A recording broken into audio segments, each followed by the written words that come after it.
Oh, I'm sorry. Did I break your concentration? Somewhere between science and superstition.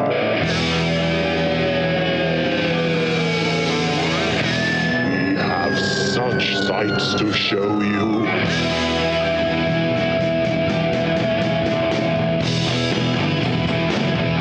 Strange Eons. Welcome to Strange Eons Radio. That's Eric over there. Hello. That's Vanessa over there. Hello. Hey, you guys. I'm sure that you heard the sad news that Tanya Roberts has died again. Oh, yes. Twice in 2 days. Right. Wait, for real? Did she die? Or? Yes. Yeah. Oh, really? She did actually die. Yeah. Oh, Like the next day. no. Yeah. And Yep. I kept thinking to myself, was this a Pet Cemetery situation or what happened here Oh, exactly? ouch. Because her Aw. boyfriend was the one who released it to the Or agent or promoter or whatever. Yeah, and he released it with, when I was holding her hand, she took her last breath and I saw her eyes open and all this stuff. And then, I mean, this guy was super excited to talk about his girlfriend dying. I my finally get God. in the press. Right. Yay. Instagram followers? Did I get any new followers? Very creepy. In other news, though, I found out something very interesting. I wanted to get you guys' opinion on it. So Warner Brothers is now agreeing to set up new payment structures for filmmakers based on HBO Max streaming fees. What? Yeah. So a lot of these people, Warner Brothers comes out and says, we're releasing our All the 2021 films. slate on HBO All Max. I saw Yeah. that. And the people who have worked on those films who had, points or something like Yeah. that, watch that money. Look, it's very unlikely you're going to get any money when you've got points. But on something like Godzilla versus King Kong, which is coming out, Yeah. there was a good chance for people to make a lot of money on that, but not if it just goes to streaming. Yeah. So Warner Brothers and HBO Max are making new deals with everybody and saying, look, we'll figure this out based on the streaming and based on the money it makes in the actual theater. And we're cutting down what those levels would have been so that they're not based on the original deal you made. They're based on half of those numbers and things like that. And I just thought that was really interesting. And I wanted to kind of get your take on it. I wonder if it's like a response to like the letter from, is it Daniel Villeneuve? In this news item, they bring Yeah. Because like he didn't write like it wasn't scathing, but it was definitely like pretty, like, you guys need to understand how bad this is for us. But I also thought that HBO Max may be basically bankrupt. So I'm curious how on earth they're going to be able to deliver on that kind of promise. I don't know. This is kind of weird. As a filmmaker, I mean, I never expect anything for points anyway. Well, yeah, definitely. Especially like, at this level, like no way. But still, I don't know. And it seems like the right thing to do. You need to adjust how you do everything as a film, especially in a studio where you're a big enough studio that all your product comes out in theaters. Right. Which means you're hiring everybody based on in-theater money. You're based on whatever theatrical deals. Because usually they eventually did, but for a long time they didn't give much anything for VHS to stars and stuff. That was a big thing, and some of the strikes in the late 90s, I think, was when that really started to change. It's good that they're not waiting for, because work stoppage strikes would be weird right now. Yeah, no joke. Yeah. Yeah, no, I don't know. Like I think there's something to that, what you're saying, which is that we're in the future and we need to find a system and we need to find something that works and actually helps the people who are going to be affected by it so that artists continue to want to work on projects for next to nothing on the idea of points. Yeah. So fill that void, and HBO going, you know what? Let's not be the bad guys. Well, to your point, though, then I wonder if this is just bullshit because they know that They're this not going to costs make them anything. nothing to say this Yeah. and make a big deal about it when in the end it will cost them nothing I again. definitely think there's a huge part to that because they from my understanding, they are really bad off currently financially.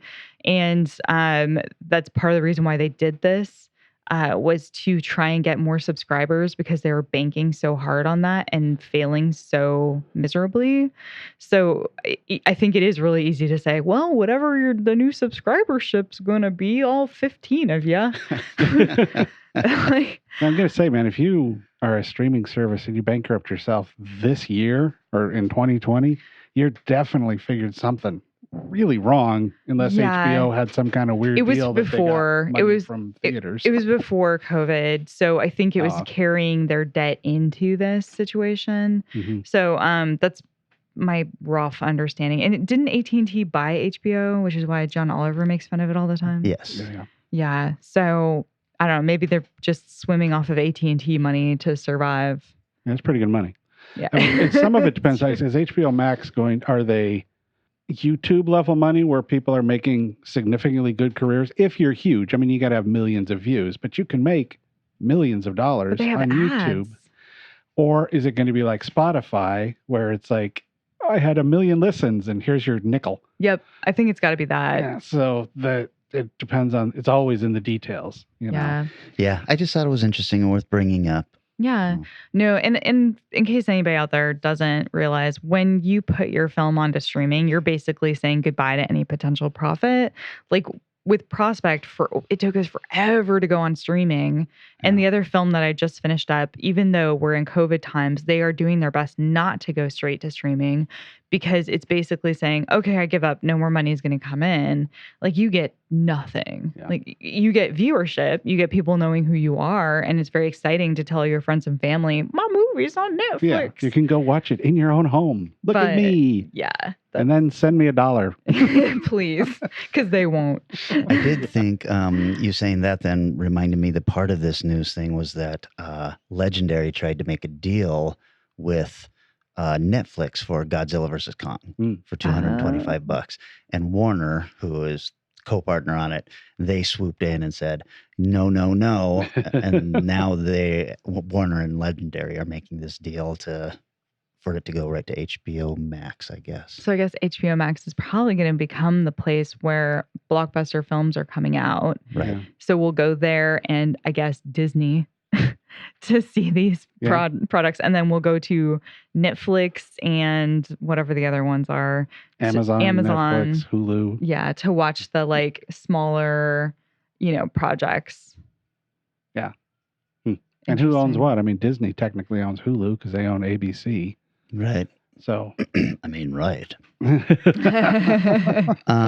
Anyway, you guys, I watched a really fun, stupid movie just recently. Oh. It's available as a rental, and it is called Shadow in the Cloud with Chloe Grace Moretz. And it is a World War II horror film about a crew on a B-17 bomber, and there is a gremlin on board, and Oh. they are trying to fight it I off. saw the ad for that. This thing is so stupid. It's ridiculous how stupid it is. I mean, with every plot twist, I was like, oh no, I wish I was sitting in a theater to throw popcorn at the screen. I'm having such a good time. I loved it, but it was just the stupidest movie I've ever seen. So kind of like Snakes on a Plane, like you know it's not going to be good.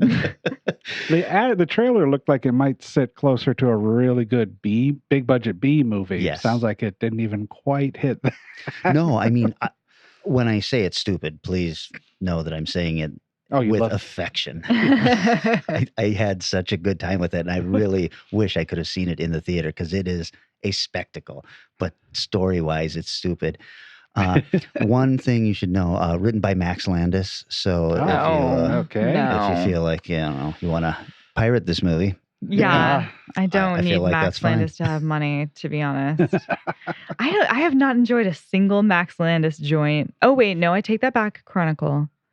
Was that the Seattle film? Mhm. yeah, I hated I that. still never saw it just because I had enough of the people that you're the first person whose opinion I respect that said they liked it, because most of the people that said they liked it were people like, all right. And most people that hated it, like Kelly over here, is like, all right, I don't care. There's too many other movies to watch. It's true. It's true. I think I liked it at the time because it was before there was a lot of that good looking low budget CGI stuff. And I felt like the characters were pretty fun and effective. But I like teen films a lot.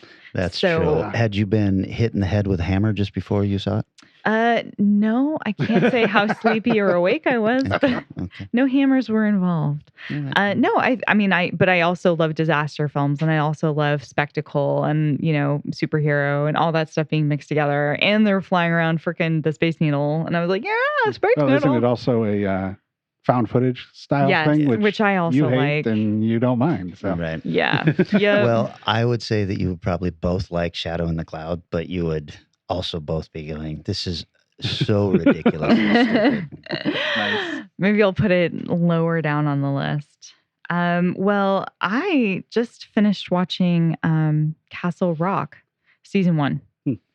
Okay. I'd Yeah. love to hear your thoughts on it. I have so many mixed opinions. Eric, have you seen this? Nah, Okay. feel free. It's not one that's on my list of going to watch It's at any point. I mean, the really, so. entire thing is a mystery, so it's really easy to spoil. But I will just say I hated the decision they made in the last 15 minutes. Oh, yes. So did I. How stupid. How stupid. Okay, hold on, everyone. Will I be entertained to know what this is, or is it way too tied up in the No. story? Okay, never No, mind then. it's way too tied up. But the journey is incredible. Like, there's a Sissy SpaceX centered episode where you're dealing with somebody who's at kind of the beginning to middle stages of Alzheimer's, and it's from Yeah, I their remember why I didn't watch that Mhm. now, because I Yes. started to watch and I was not ready for it. No. Like Relic and stuff, I was fine with. But yeah, it's that was a couple of years ago that came out, right? Yeah. It's beautiful, and it's just breathtaking. Like, that entire episode, there are moments of brilliance in the show, so it makes the ending like so infuriating because you're like, what did you do? Why would you do this? You guys are so fucking stupid. But I will say, if you ignore that part and you write your own ending, as I did, because I was like, oh, it could have ended these 5 additional ways that would have been better. I'll just pretend that happened.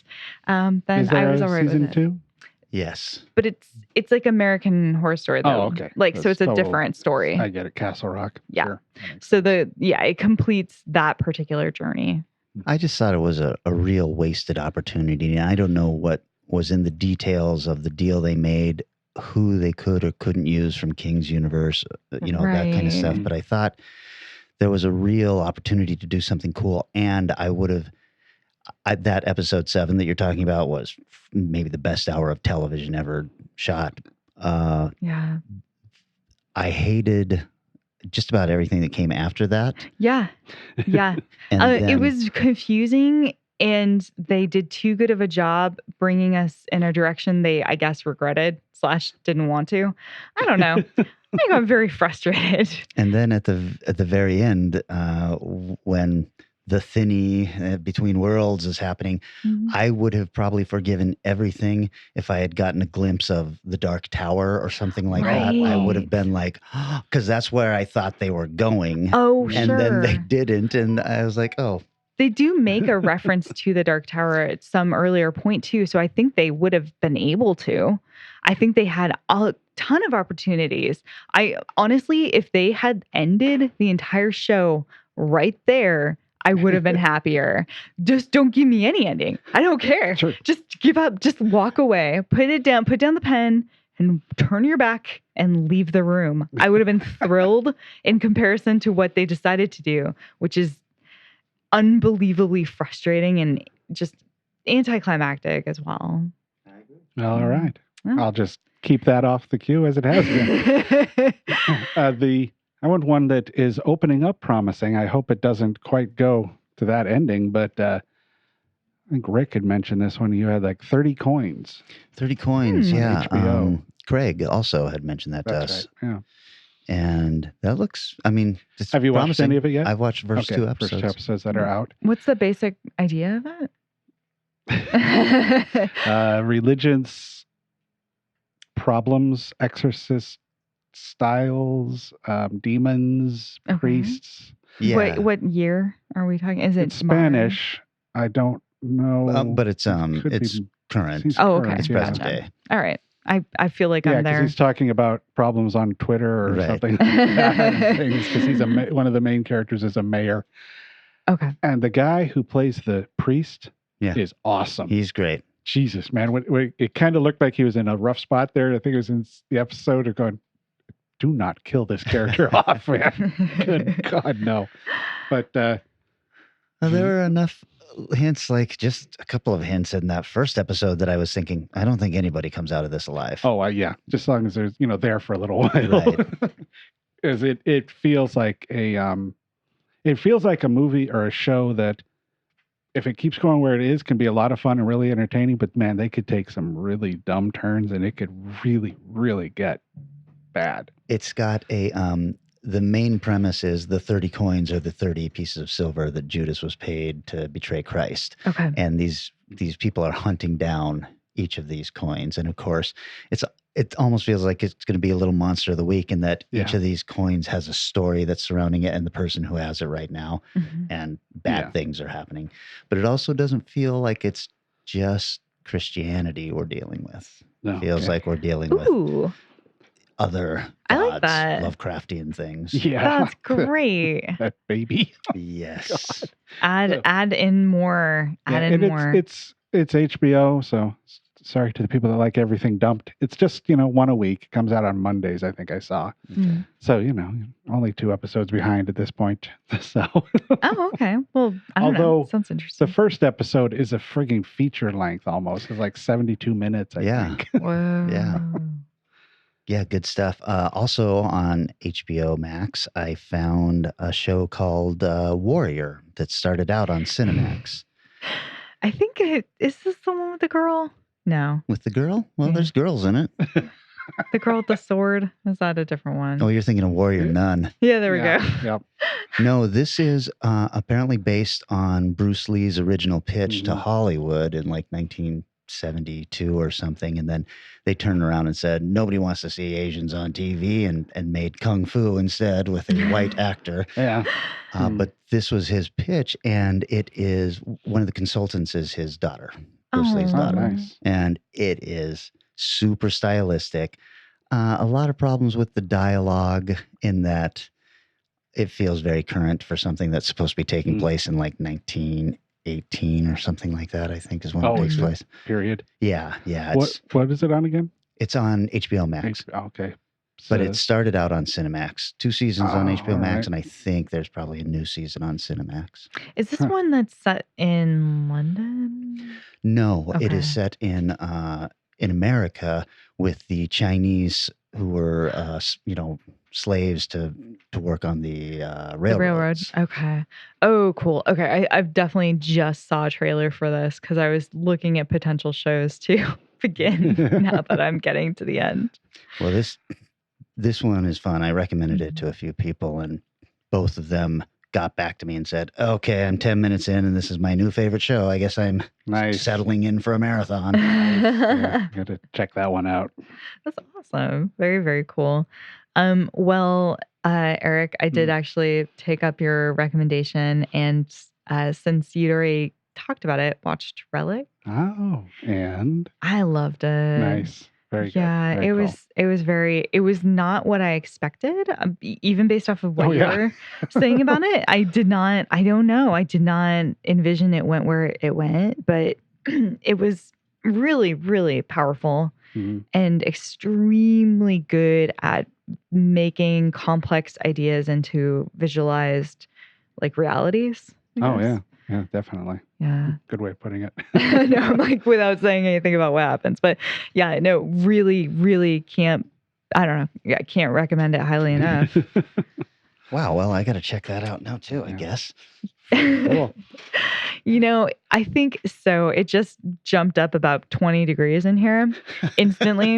And I impressive. thought because I was holding this little hottie in my hand. Oh, thank you. I don't get caught that very often, but I appreciate it. The fine gift from Kelly that just keeps on giving. And I thought as soon as I opened this, and used it, the sun is going to come out. And I was not wrong. Did you crack it open though? Is it giving Is it off heat? warm? Oh, it's warm. Yeah. It's, I know. Well, Well, it's fine. There you go. My hand will be content, If and your that's nose what gets matters. cold or something. You Yeah, know, just place it right on there. you know what, Vanessa? There's more where those came from. Yeah. That's what I heard. That's what I heard. I heard they're kept in a bag somewhere, so ready to just go. Anyway. Theater of the mind. That's here. right. Although the theater started off like a little extra sticky floor theater. Yeah. Yeah. So I know. There's just no way to like make this not sound bad. Just the name of this product. hand warmer? Hand warmer. Hotties? Hand warmer? Little hotties. hand warmers. The website is littlehottieswarmers.com. This show brought to you by littlehottieswarmers.com.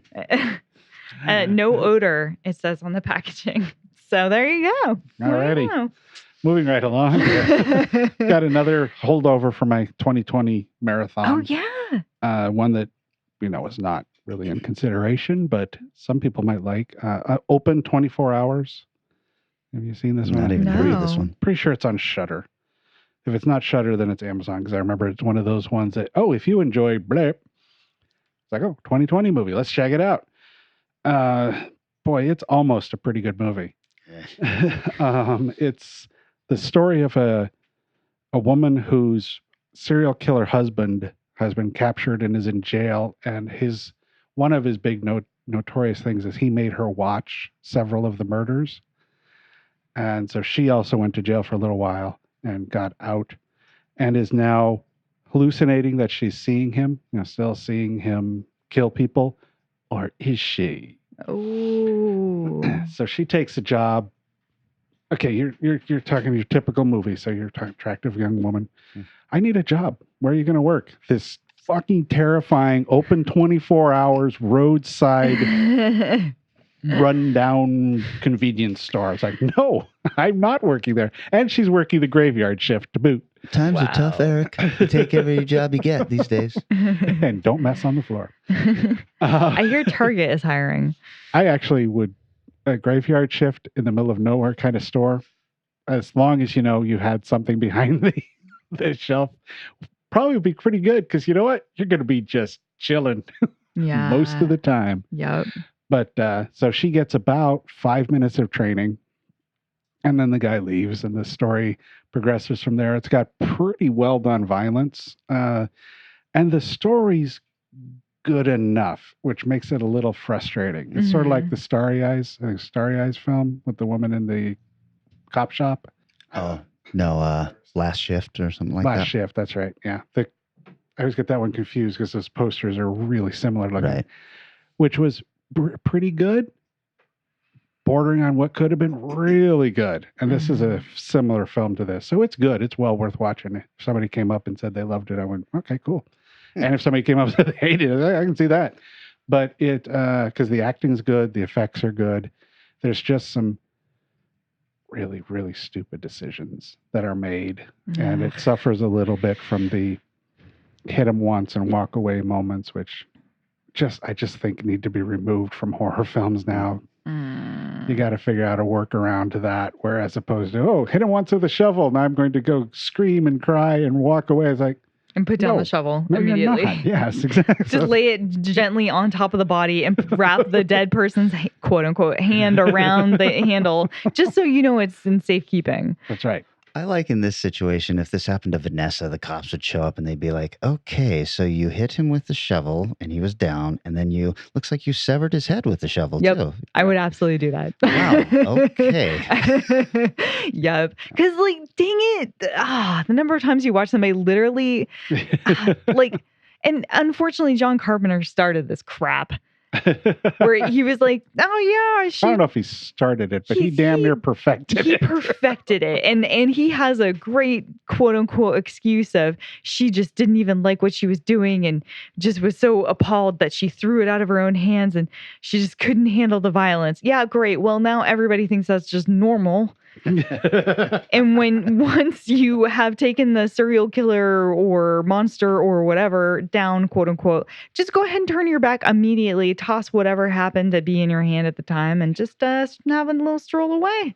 You'll be fine. I think it was one of the few really good parts of Scream 2, where they set that up, and I think it was Courtney Cox was just standing there with a gun waiting for the person to come back to Oh, life right. and immediately shoots them. Yes. There you go. Yes. There you go.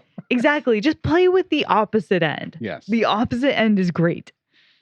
Speaking of Carpenter, I think I told you guys, I don't know if it was off air or on, but I was reading a book called Taking Shape, which was Oh, yeah. the Yes. Halloween franchise, an oral history. Mhm. I picked up Taking Shape 2, which is all of the unproduced Halloween sequels. So Holy crap. it's as big as the first book, and they didn't go through every single one of them. They just went through the ones that actually had a little heat behind them or had somebody important attached to it before it went away. And it's pretty fascinating stuff. Oh man, I've got to pick that. So I picked up the first Taking Shape probably the same time you did, because not crazy long ago, and it showed up, and I thought it was going to be like a little book. It is like a phone book. So I just promptly put it on my shelf and went, I will get to you later. Well, it's not the making of Halloween; it's the making of the entire franchise, and it goes all the way to the 2018 film. So I haven't picked it Wow. up yet, but it's sort of like that one Phantasm book. it's written by the same guy. Oh, okay. Oh, well, that's pretty damn good. Yeah, Dustin McNeely, I believe is his Sounds name. right, yeah. Anyway, why don't we take a little break? We are coming back and we are talking about, I guess it would be directors we haven't talked about previously. Pretty much, yeah. It was sort of like we were in a situation where we had to record differently than we normally do, so our time was a little tight. So I'm going, here you go, wide open. Do whatever you Go want. for it. As long as you haven't talked about that director before. Which was Yeah. actually a little frustrating Yes. because you don't realize how many people we have talked about. There on are this so fucking many. show. It was a really tough challenge. I was like, okay, how obscure can I get at this point? And or otherwise, I don't think I've talked about Hitchcock. Maybe I don't know. No. Ugh. I basically had to Big limit challenge. myself to directors who only made one film. Yeah, There you go. There you I go. ended up kind of somewhere in there. Yep. All right, let's take a break and we will be right back.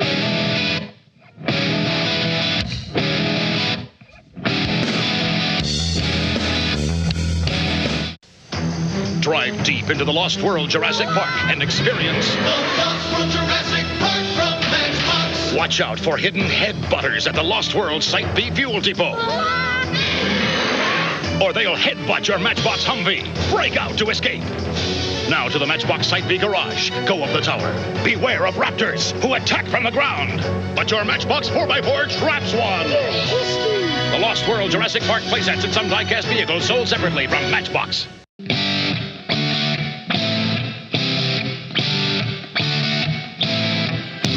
We have returned. Eric, this was Hello. your choice, so why don't you start us off? Okay. Really twisted his arm there. Yeah. So this was sort of my opportunity to watch some of those Severin films that I've ordered and haven't seen. So I'm like, which one do I want to watch? Severin's kind of been up in their game. They're a little less Vinegar Syndrome now and a little more Shout Factory, I guess you'd say. Ooh. But they're still very much like 70s and Italian films and stuff. But this was one from 1973. The name is familiar, but it's not that film. It's called Shock Treatment.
It's not the Rocky Horror Picture Show with Richard O'Brien.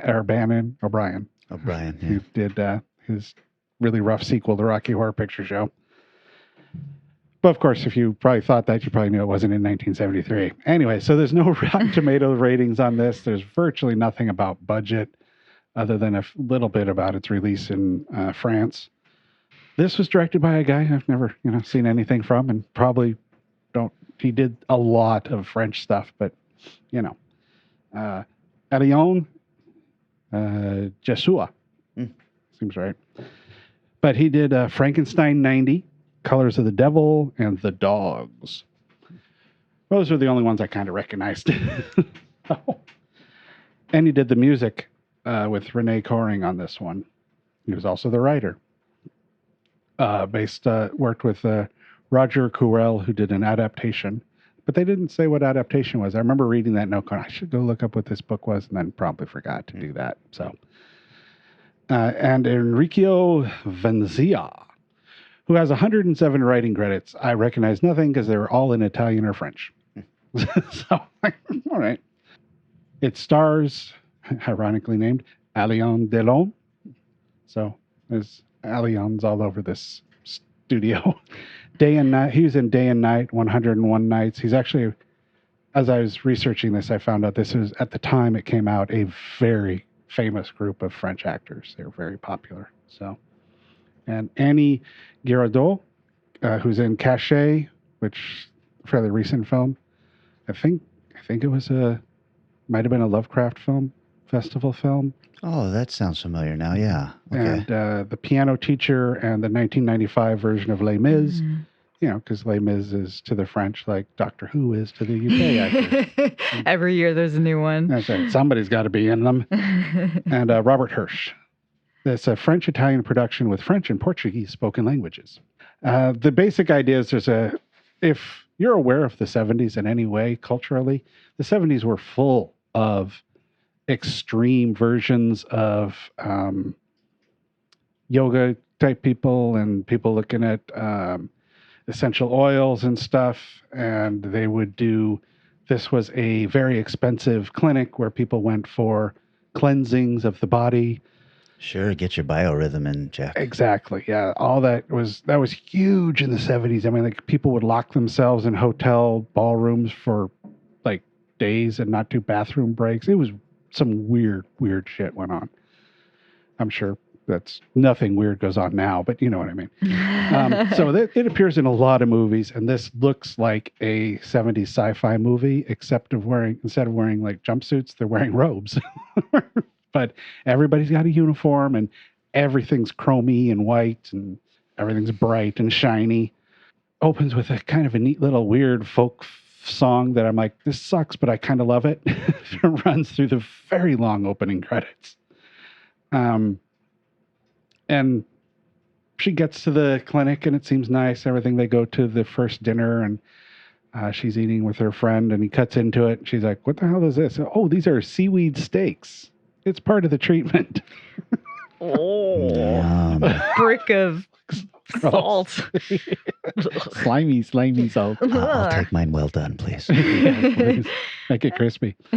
And occasionally it's kind of fun when you're watching a foreign film and you get some accidental child humor where they showed her things she was going to be doing for the day, like massage and bath cleaning and the grande douche. Which, it's just a big shower, but in French it sounds very different. Ironically, Eric's nickname in high school was also the Grand. Oh my God. So on the wrong side of what my nicknames were, or my make fun of names. Anyways, the shower was a little discerning though, because it looked like in prison movies when they hose people down. That's what it looked like. I'm like, wow, that is not grand. I'll pass. Starts off fairly slowly, as a 70s French film is definitely going to do. Detox center of annoying wealthy people being annoying wealthy people. She's having some fun in it though, because she's got her gay friend is hanging out with her most of the time, and they do a great job of making fun of the people around them and stuff. So it's fun to watch. She has her first treatment, and they don't really show you what the treatment is. She goes into a room, they inject her with something, you're going to go to sleep, and then she wakes up the next day. And as researching this film, I found out why this film is actually more notorious than it probably would be, because it's a decent movie, but it's not great. But because I mentioned earlier, most of these French people were incredibly popular actors at the time, incredibly well known, like one of the more beautiful men in the world kind of things or something is one of the guys in it who plays the lead doctor. And so after the treatment, everybody's feeling so great and young and frisky, they go and have a sauna. They're all naked in the sauna. I mean, all men, all the women, everybody's shaking around. And then for some reason, they have a seaweed fight. They cut seaweed and start throwing it at each other. And so then they get a little messy. So it's like, hey, let's go run into the ocean. So these 8 to 10, almost down the middle, even divided men and women go frolicking into the ocean. And the doctor, who's the famous good-looking guy, shows up on the beach and, all right, I'll join you. Takes off all his clothes and swings his way into the water. Oh my God. And this scene is incredibly long. It feels like it's 10 minutes long, maybe. Like, this is weird. Didn't think much of it at the time, but then later reading that's why the movie was so popular for a while. Is pick your average Marvel movie, take a whole bunch of those people and put them naked frolicking in the ocean. And that's sort of what this was like. Hello, Chris Hemsworth. Thor's hammer. Oh my God.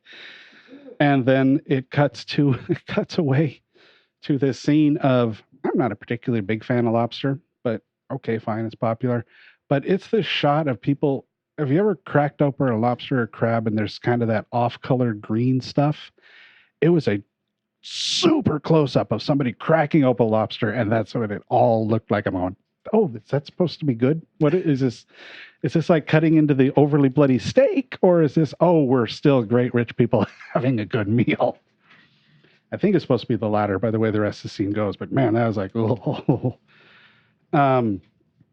The movie's a lot about battling against aging, the concept of getting older and losing youth, and she gets a warning from her friend about how you need to be careful with this. It's incredibly addictive and it can get very dangerous. And he ends up mysteriously dead the next morning after warning her about the treatment. It's like, oh, okay. So he's right. And there's a group of workers that work in there, is where the Portuguese language comes from, is all the workers are purposely brought in that speak a different language so they can't communicate very well. And when it looks like she's going to leave, one of those guys comes up to her and goes, take me with you. I'm not supposed to be here. If they see me, they're going to punish me greatly just for talking to you. But if you're leaving, please take me with you. And she doesn't, because she doesn't really leave. There's one giant glaring hole in this problem of this film. She tries to leave, and they say, you can't leave, basically because you have to pay your bill. But she has full access to her car. And they leave 2 or 3 times in the movie to go into the nearby town and have dinner and drinks and stuff. I'm like, why don't you just keep going? Screw paying them. If you think they're going to kill you, I think you could take it off and send them a check. But after that, she finds out, oh, look, it looks like part of the problem with this film being this 1970 film and it kind of being mysterious as to what the things they're giving you might be. When the twists come, they're not very twisty, because like the first twist is it's the blood of sheep embryos that they're using to inject into you. I was like, sheep experiments on animals. Okay, that sounds about right for late 70s or early 70s. But note to everybody out there who's working on subtitled: if somebody's digging through a bunch of files and they're obviously reading something on that file and it's on screen, and I'm guessing that means it's important, subtitle that. There's shots of like 2 or 3 files on screen for a good 30, 40 seconds. So you're supposed to see something there. Like, oh my God. Okay, I'm seeing some words that I recognize, but I'm not getting anything out of this beyond, doctor. The sound design is very bizarre at times, because when she starts to get into trouble, there's a musical use of a kind of like a woman's scream, or maybe a younger woman's scream. And at first I was like, why is somebody screaming around her? And then I realized, hold on, this is kind of flowing with the music. And she's now in a tunnel underground in cement alone. So I'm guessing these screams are part of the soundtrack. Oh my That god. seems like a bad choice in a horror film. Yeah. Yeah. If you're going to do it, make sure it's, it's not abstract. She gets chased by dogs at one point, but it's two Great Danes. They're like, they look like they're frolicking. I mean, these are Great Danes. These are not vicious animals. So I know they're big. The overall ending actually ends up being fairly good when she finally confronts the doctor and there's a confrontation between her and the doctor. What saves the film is these are popular actors, so they're good. The acting in this film is universally very good and subtle, which is great because a movie like this can very easily turn into melodramatics, which it does at times, but the acting never gets melodramatic, so you don't feel like you're being manipulated like you do with overacting groups. So it was, and that's what made the film work. It's competently directed, since I guess we're supposed to be talking about the directors. I don't know. It's my subject. It's your week. Know. But it is very well directed. It moves for a slow 70s sci-fi film, it actually moves at a pretty good pace. Things get done well. Mysteries aren't brought up and forgotten.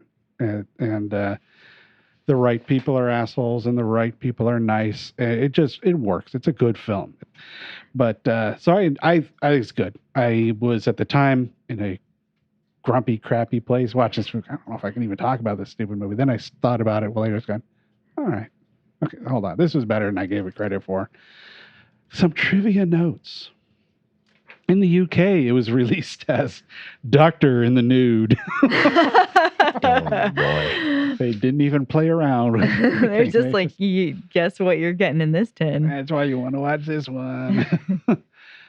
The lead actress says in her biography that the lead guy actually slapped her very hard because apparently she had left her husband, who was the lead actor's best friend. Oh, Like, what? Damn. Like in the scene? Yeah, yeah. Oh, okay. Yeah. Jeez. I watch this and go, damn, that was brutal because it was real. Couple little interesting reviews here.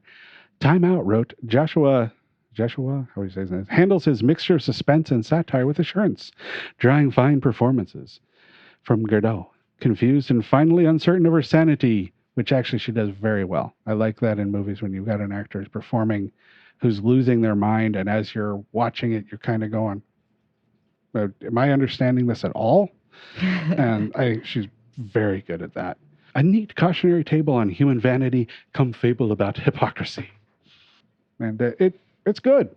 It's not an earth-shattering, If it had been 1973 and we're doing our year in review, it wouldn't be in my top 5, but it would be in my honorable mentions, I think. So 1973, Shock Treatment. All right. Very cool. Well, my particular pick is available on Netflix and has been for quite some time. That's so hard to get. No one has Netflix.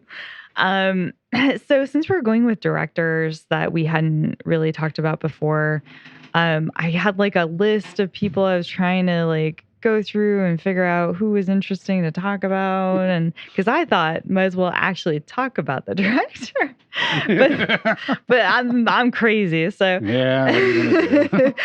So I came across this one director and I saw the film that she had done, and I was like, man, I would love to explore her a little bit more. So I picked Karen Kasuma, who directed the 2015 film The Invitation. This thing is so official. Maybe they're overcompensating. It's kind of hard to call everybody up out of the blue after 2 years. I'm so glad you're here. We've got a lot to talk about. So much to celebrate tonight. Each and every one of us is on a journey, and we feel that it's important to be on that journey with the people you love. Everybody, this is my friend Pruitt.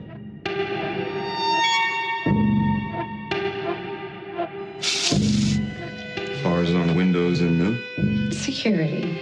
Safer. You've been acting so suspicious of our hospitality. Well, Jesus.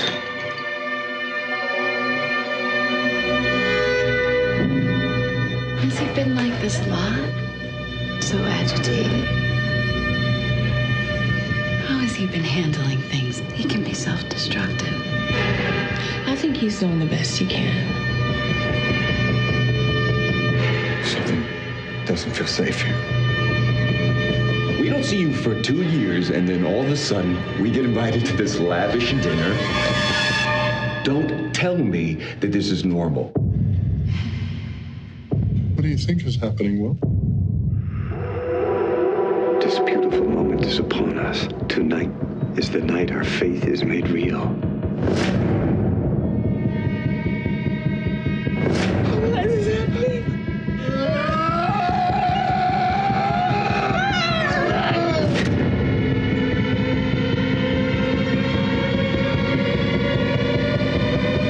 There's nothing to be afraid of.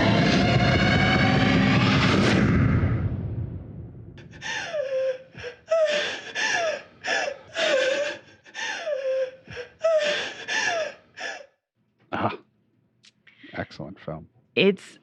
I already knew I loved this film. So, and I probably have mentioned it in passing, but I've never really done like a deep dive on it. So it was fun to check out. So Rotten Tomatoes, kind of surprising actually. It was 89% critics, which is not surprising, and 69% audience. Which I was like, that's a little rough, guys. I guess It's an oddly paced film. it is That a might be some of slow. it. Yeah, it is a bit of a slow burn. It is low budget. The budget was $1 million. The box office was 354,835 worldwide. But it was a festival film that pretty much immediately went on to streaming. So again, not surprised. Starring one of my favorite actors, not Tom Hardy, aka Logan Marshall Green. This, I think, was the film that I saw him in that I was like, why is Tom Hardy in this movie? And forevermore, Logan Marshall Green, who I actually enjoy at this point more than Tom Hardy. Makes me so happy. I had talked about him previously in Devil. He's also in an awesome film called Upgrade. He's in Prometheus for a hot sec, and he did a ton of TV. I didn't realize he was in like the OC 24, a bunch of TV I'd never heard of, including Traveler, Dark Blue, Quarry, Damnation, and Shadowplay. But he'd been bouncing around for a while. The other stars that are in this that are recognizable, because it's kind of an ensemble cast. Tammy Blanchard is Eden, his ex-wife. You might recognize her from maybe like Moneyball or Into the Woods. She's been in 53 things. But what you should know her for is her lead in Gypsy, where she won a Tony. Ooh. So that was kind of the main thing. I was like, man, I'm surprised she doesn't have more acting credits. Oh, it's because she's like a Broadway singer person. Then you get John Carroll Lynch, who is that creepy guy who's in everything. He plays a creepy guy in this one. Unsurprising. He's been in 123 things, including in Zodiac, he plays Arthur Lee Allen. Fargo, he plays Norm, and Big Sky, which I just saw my mom watching, so I've picked up random parts of it. He's the evil cop. Also, American Horror Story as Mr. Jingles. So, and I do have to do one special extra mention, which is I watched him in Channel Zero as this kind of creepy dad character, and he's freaking awesome in that. So. Anyway, that guy played a creepy character in that, right? He did. He did. Okay. I know it's kind of really against type for him, but he did a very good job of having this line of he walked the line between being a sweet father and a horrifying killing, non-thinking killing object. Cool. And then the last recognizable person in this is probably Toby Huss, who plays kind of this really weird part of just being a doctor on a tape that they watch a few times. But he's been in 149 things, including he's Tex in Glow. That was kind of the thing that I recognized him from. He started off in Adventures of Pete and Pete as Artie, which is weird. He's just been in everything since then, I guess. And he's several voices in Venture Brothers. So that was kind of cool. And then there's a bunch of people who are unknown, except for you might recognize this guy named Jody Villasuso, who plays a guy named Miguel. He's been in like every soap opera ever. He was in 277 episodes of Young and the Restless, 75 episodes of Days of Our Lives, and 139 of All My Children. So way to go, dude. So the story is Will, the main character, who's played by Logan Marshall Green, is invited by invitation to a dinner. Get it? To a dinner party with a bunch of close friends. It's being hosted by his ex-wife, who no one has seen in 2 years. When he arrives, he's flooded with the emotions and kind of bad memories of the house he used to live in, because that is where his young son died. So definitely very awkward moment where he's basically entering this home where it's like his best friends, like their best friends as a couple, are all so thrilled to see him and get back together. And then his weird ass ex-wife shows up. Definitely has not been in a cult or something for several years. So the party basically goes from strange to stranger when his ex, who's also hosting the party with her new boyfriend, and they live in the couple's old house. So Will's very much a third, fifth, 20th wheel in this. And then several members of their cult show up. The cult is also called The Invitation. Inception. I know, right? How many layers of invitation happen?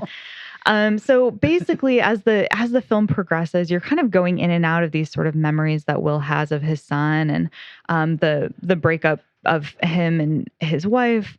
Things just get weirder and weirder, and because you're seeing it through his perspective, you're kind of balancing this line of, is he just not in the right headspace and he's reading everything wrong, or is it really fucking weird? And most of the time it feels just really fucking weird. One of the cult members who's hanging out in the house is this girl who's down the hall. He sees her kind of in the shadows, and she's just standing there with no underwear, hanging out, just like, yo, what's up? And then next time he sees her, she's wearing like a very nice flimsy little dress, and it's like, oh, okay, that's interesting. He sees his wife, his ex-wife, through a glass door taking a bunch of pills, and he doesn't know what's going on with that. And then someone who is meant to arrive early and left a voicemail for him, it just isn't there. And so he starts to get suspicious about like where on earth this guy is. And then on top of it all, the ex-wife's new boyfriend is sharing with them all these weird cult things, like showing them like a kind of introducing the cult video where someone literally dies on it. Yeah, it's very odd. And then it has them do all these weird games where it's like, we're not going to play Never Have I Ever. We're going to play The Thing I Wish For. And it just, everything about it gets cringy and strange and just off-putting. But in the meantime, you know, the friends are all there trying to be supportive of both people in the relationship, and they're just so happy to see each other. So they're kind of like, dude, you got to stop reading into this. Look, yeah, okay, she's in some weird thing, but this is her way of getting through the loss of your son. So the big question is Will crazy or something truly fucked up going on? No one believes him, but they do acknowledge how hard it is for him to be there. And I won't answer that question because it really happens pretty close to the end of the film when you find out whether or not things are bad. But I will say, as far as things that are great about this film, the choices at the end are phenomenal. Mm-hmm. I do like that the film isn't too long, considering it's definitely like a bottle kind of film. You're really in this one space the whole time. Great acting. Oh my God. The acting in this, like, this is a film I feel like we've all seen before where there's a dinner party of friends and weird things happen. It, because of the acting in this, it feels so naturalistic and so kind of real that a lot of those tropes are forgiven. And the characters are interesting. You've got like a gay couple, you have trying to think of the right word, cross-racial couple. You have like, I mean, they're just like, yeah, these are just people. These are just normal, interesting, cool people that he would, of course, have been friends with. And it just feels very, very good. The relationship between Will and the ex is extremely well done. Their connection, even though they're both kind of on different sides of a line now, feels really palatable, and the strangeness that has happened feels real. They don't have like that many sit down convos of, hey, isn't it strange that our son is dead and we're here together at this party? But there's enough like looks and glances and moments. And like when she greets him at the door, she gives him like a really intimate hug, and he's there with his new girlfriend. And it feels awkward to us, but also like, oh, these people have a past. And you can see it just in the way that they touch each other. The tension is built up extremely well. The strange things that are happening feel very strange. And they just do a lot with very little. The things that aren't great about it, I guess, it can be a little frustrating that no one is listening to him or believes him. The wife is also super frufra. You know what I mean? She's like Not really, a clue.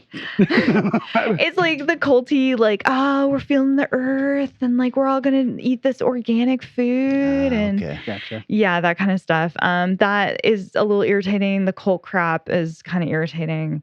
It is a slow burn, so you do need patience. And no offense, Kelly, but I think wine people are the worst. Not sure why you had to bring me into this discussion. LA wine people are the worst of the worst, which is what we're watching. No, like my interaction with wine culture is very different than your interaction. So watching people who are very proud of themselves for drink wine and talk about how proud of themselves they are about it is very difficult for me to endure. Hurtful. Sorry. It's not about you, okay? There are several. I singled you out and made a point of it, but it's not about you. No, because I don't want you to feel bad. It's just there's all this baggage. I have like a car full of baggage in my trunk, all related to wine. And so I just want you to know before I get out of the car what's going on here. So because we're talking about this director, and I really was excited to get into her, Karen Kusama. So she originally directed a couple of other films we might recognize: Girl Fight, which is where Michelle Rodriguez comes from, Aeon Flux, Jennifer's Body, and then she did a lot of TV, followed by most recently Destroyer. She also was one of the producers on Leap of Faith. I don't know what that is. What are these words? You should look into it. I think you'd dig it. It's more of that William Friedkin stuff. Wait a second. So you're saying this is a director we've already talked about? You have mentioned a film in which she produced. Did not direct. Okay, produced. Did not direct. Yeah, don't you remember when you talked about Girl Fight for about an hour and a half? I do remember that. She only wrote one thing ever, which is her segment on XX, the kind of girl and horror anthology. She did the segment Her Only Living Son. So Karen was born in 1968 from Brooklyn, New York, went to NYU's Tisch School, initially worked as an editor on documentaries and did some indie film and music videos, and then was a nanny and also painted houses. So she had a nice, worked her way up through the system. When nannying, she met John Sayles, who basically she acted as his assistant for 3 years and then was with him when he made Lone Star, Men with Guns, and Limbo. And then she wrote a screenplay in 1992, right around the time she got really into boxing. So, yeah. And that's where Girl Fight came out of. Worked out well. Yeah, it really, really did. She wrote and directed her first feature at 31, Girl Fight, and that was partially financed by sales. Released in 2000 and won a ton of stuff. Did well at Sundance, did well at Cannes. Actually did break even financially, but didn't make a profit. Still, she ended up getting to do Aeon Flux with Charlize Theron, which had a budget of $62 million. It was basically sliced and diced and taken from her, and then grossed $10 million below budget. So obviously she was struggling to get more work, but she did manage to get Jennifer's Body, written by Diablo Cody, starring Megan Fox. That grossed $31 million on a budget of 16. So from there, she did. Yeah, basically she ended up in TV for a long time after that. Basically, yeah, exactly. Like you said. But I'm curious to kind of revisit that now because it's sort of popping up again as one of those, like, you guys should take another look at this movies. I remember thinking, it's just dull and okay. Yeah. But I don't think I saw it, but if I did, I probably don't remember because I think it was one of those dull but okay, slightly like supernaturally, but you get a sword kind of. But I mean, Invitation is so well done. It's just hard to. It's definitely interesting. Yeah. So 2015, her husband, Phil Hay, and his writing partner, Matt Manfredi, wrote it. It was funded through kind of a special project called Game Changer Films, which is a fund to help women directors. So it was kind of a way for her to have a second chance.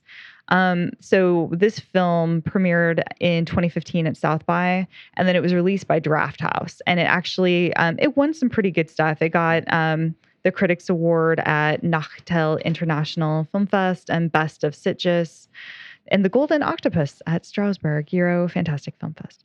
So the inspiration for The Invitation came from her own personal experiences. She had actually lost her brother when she was really young, but I didn't see anything about her joining a cult. So, yeah, it was shot in sequence and cost $1 million. Wow. Yeah, I know. That's why I was like, that's kind of cool. Yeah. Shot over 20 days in LA, and she got full creative control. That was kind of the big thing for her. At that point, actually, when Destroyer came up, Nicole Kidman actually lobbied for the part after reading the script. She was so excited to jump on that film. So at this point, this director demands final cut or she will not work on the film. That is kind of her new stance. She's noted as having strong feminist themes, and almost all of her films have a female protagonist, except for The Invitation. Except for that. I know, right?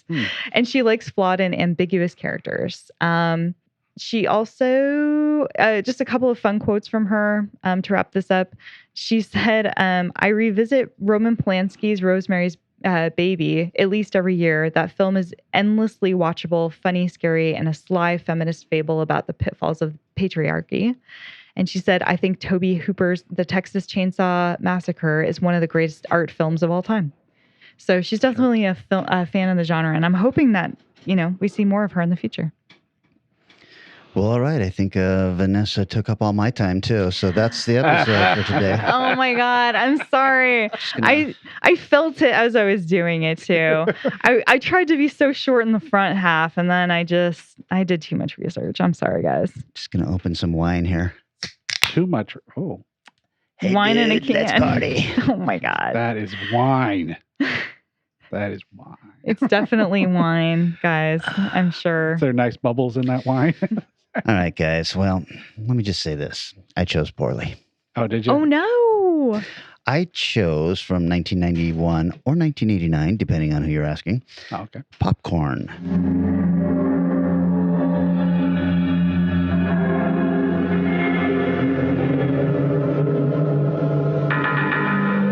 Before the horror of Halloween. Before the fear of Friday the 13th. Before the evil of A Nightmare on Elm Street. Before them all, there was... Now, 15 years later,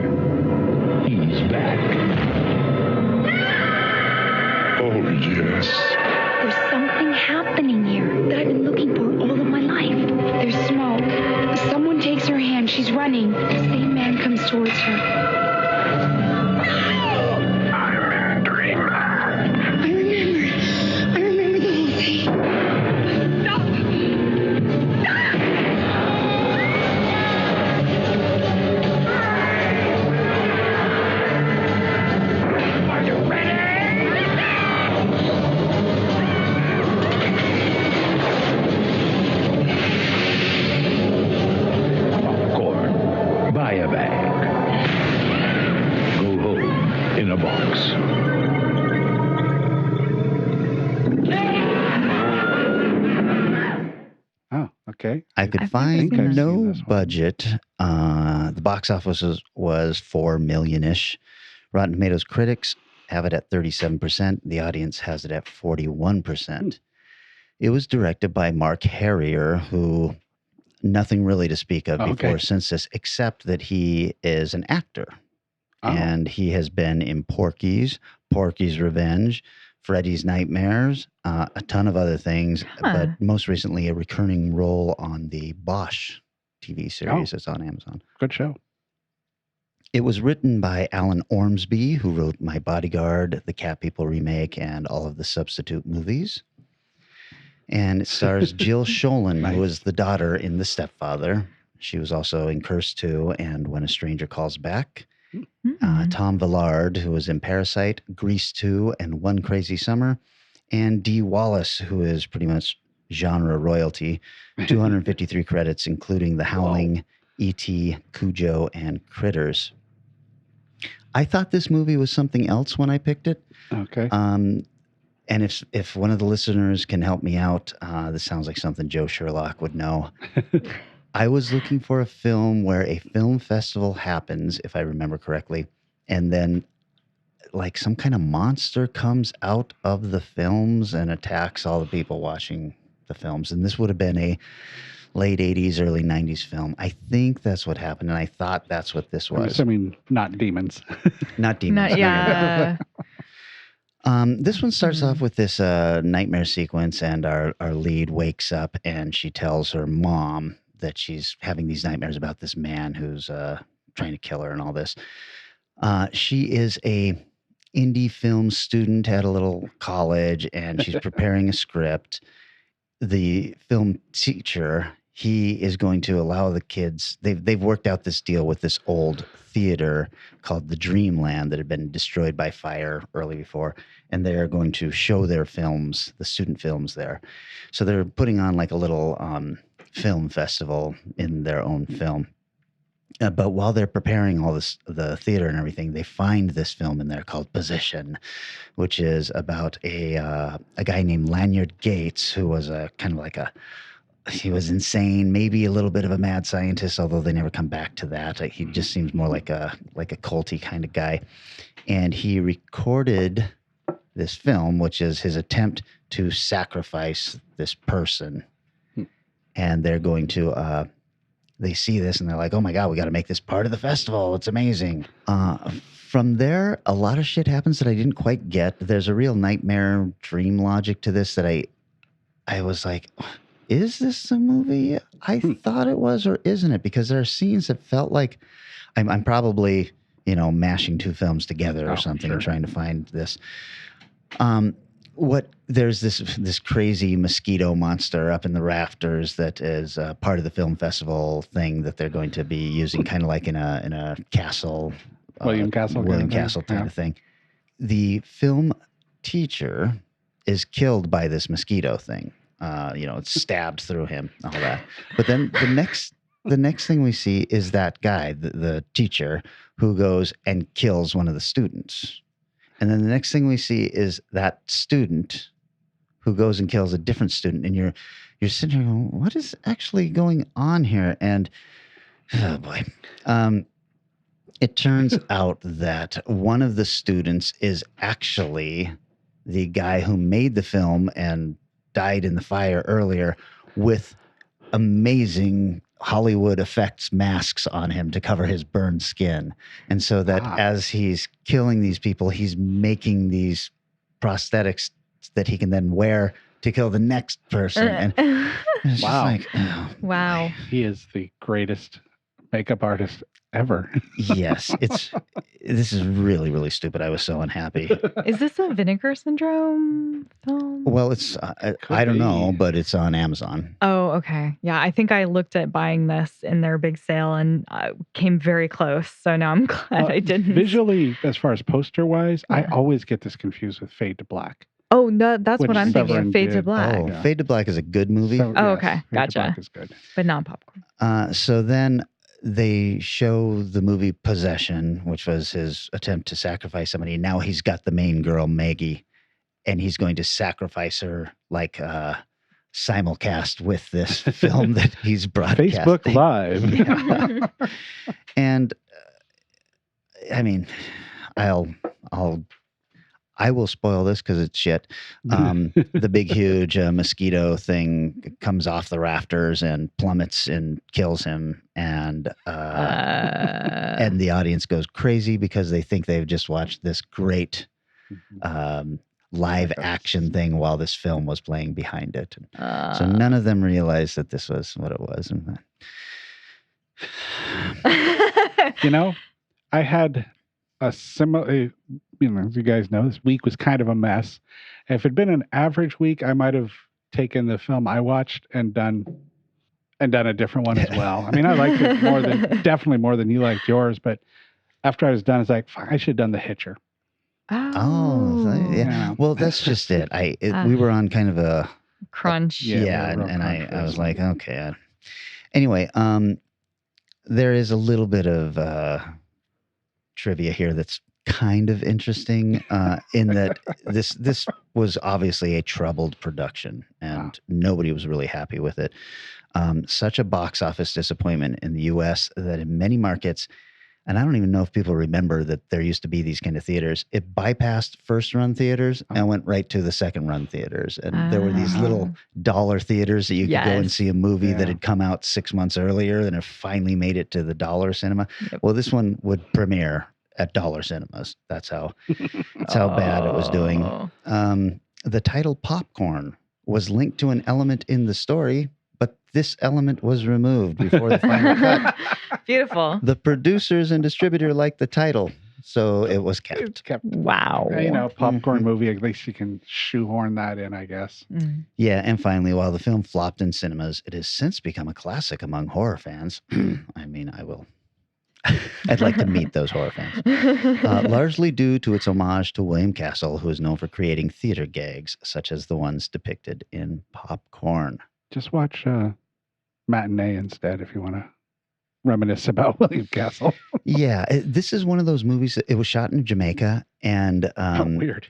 Well, most movies are shot in different locations, depending on who will give them a tax break or whatever, and then they dress these sets up. We see all the time horror films are being shot somewhere, and Romania is really big right now. Yeah. And so you have to then kind of throw American license plates on the cars that are parked on streets and try to hide the fact that their street signs look way different than ours. This one suffers from that because you're watching stuff and I'm not exactly sure where it's supposed to take place, but then just in a real quick scene, there's like a big palm tree.